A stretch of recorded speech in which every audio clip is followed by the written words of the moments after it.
Comment contrôler ses pensées? Comment sortir de cet imbroglio en parlant du fait que nos pensées viennent d'ailleurs? Dans la vidéo que tu as regardée, l'auteur Bernard de Montréal, parlait du fait que nos pensées viennent d'ailleurs, d'entités qui sont sur le plan astral et qui nous manipulent.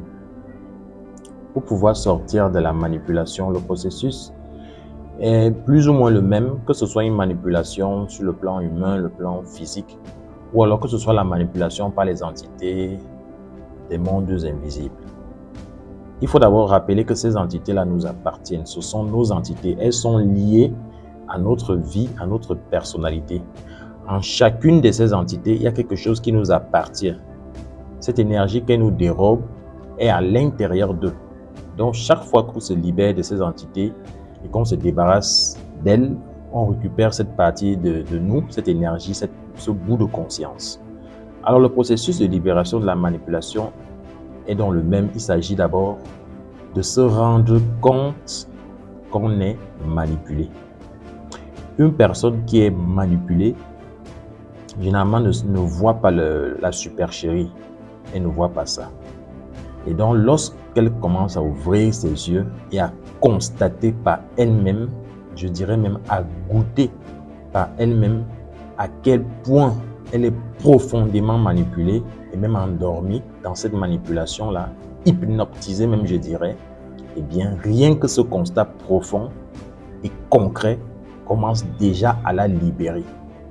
Qui est cette personne qui va accepter de voir en action comment on la manipule, on l'amène à poser des actes qui ne vont pas à son avantage ou vers le but qu'elle s'est fixé et qui va continuer de se laisser faire. Rien que le fait de voir déjà te dégoûte et fait en sorte que sans jugement aucun, parce qu'il n'est pas question de commencer à entrer encore dans une sorte de jugement et d'un cycle émotionnel qui ne va aider personne dans cette histoire. Donc, lorsqu'on commence à se rendre compte de cela, eh bien, les personnes, les entités qui nous manipulent commencent à avoir moins de force pour le faire parce qu'on voit déjà les choses arriver.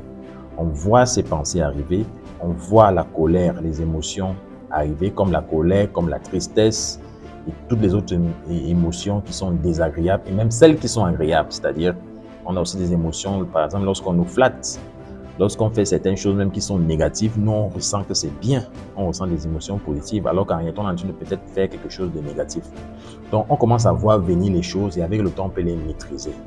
On peut les maîtriser. Et il y a la suite du processus aussi qui consiste à faire des méditations profondes pour mieux s'étudier, mieux se comprendre, mieux voir, nous voir nous-mêmes à l'acte en train de poser ces actes qui sont en fait des actes de manipulation. Eh bien, en comprenant bien l'origine de tout ça, parce que tout ça vient aussi de notre vie, c'est nous qui cultivons ces choses, ces entités-là. C'est nous qui les cultivons, qui leur donnons de la force. Lorsqu'on a compris tout ce cinéma, l'origine, les blessures psychologiques, morales, émotionnelles qui sont cachées derrière, lorsqu'on a fait la paix avec tout ça, lorsque on s'est détaché de telle sorte qu'on ne peut plus s'identifier à ça, parce qu'on a compris l'illusion qui se cachait derrière, et qu'on a donc invoqué la divinité pour pouvoir dissoudre tout ça dans toutes les dimensions, eh bien, on s'en libère. On s'en libère. Et en ce moment-là, on augmente notre potentiel de conscience, notre potentiel spirituel. Et puis voilà, c'est comme ça qu'on se libère.